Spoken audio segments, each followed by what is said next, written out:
Passive voice, final thoughts. What I'm going to do is a quick review of the passive voice and then give you some advice. Okay, the quick review is very simple. Remember, we use passive voice to emphasize the receiver of the action, not the doer of the action. Or we can use it to simply hide the doer of the action.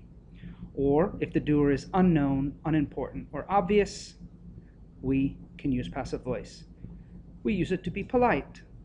We don't want to say who did it, so we can leave that person out and save that person some embarrassment.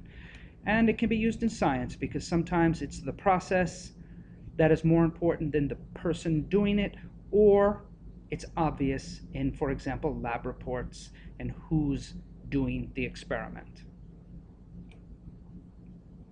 In terms of grammar, as we know, there are many different types of verb tenses.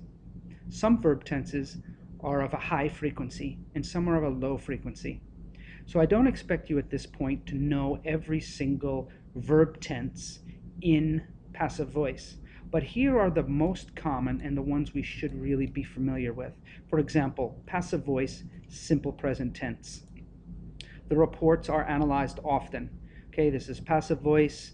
Here's the to be verb. Here's the past participle. It's in simple present form. The reports were analyzed last week. This is passive voice, past tense. Okay, but again, it's the to be verb plus the past participle. The reports have been analyzed. This is present perfect, and it's a very frequent verb tense. As you know, recently the reports have been analyzed. We don't know exactly when, but recently. So this is a very common verb tense, and it's very common to see it in passive voice. Here, the future, the reports will be analyzed. So what we have is the word will plus be plus past participle. Now, will is a modal. It's a modal that refers to the future. So the other modals work the same way. For example, the reports can be. Notice, will be, can be, should be, and might be. That's important to know and to see the pattern, that it's modal plus be plus past participle.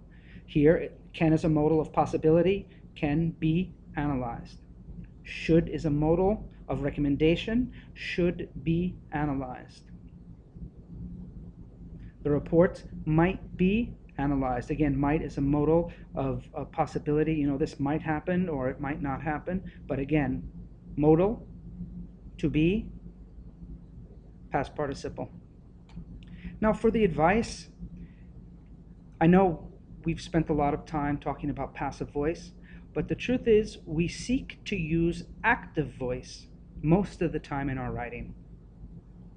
But the mark of a good writer is that a good writer knows when to use active voice and when to use passive voice. So my advice is seek to use active voice unless you have a specific reason to use passive voice. And the reason why is because active voice is clearer, stronger, and easier to read. Good writing has a lot of active voice, and then when it's appropriate, some passive voice. For example, I reviewed the report and I've handed it in. That's much better than the report was reviewed by me and it was handed in by me. Unless there's a specific reason, use the active voice. The active voice is the subject, the verb, and the object. And in the end, I'll just repeat it one more time. We only use passive when we have a specific reason. Other than that, be active. I hope this series of videos helped, and certainly if you have any questions, you let me know. Thank you.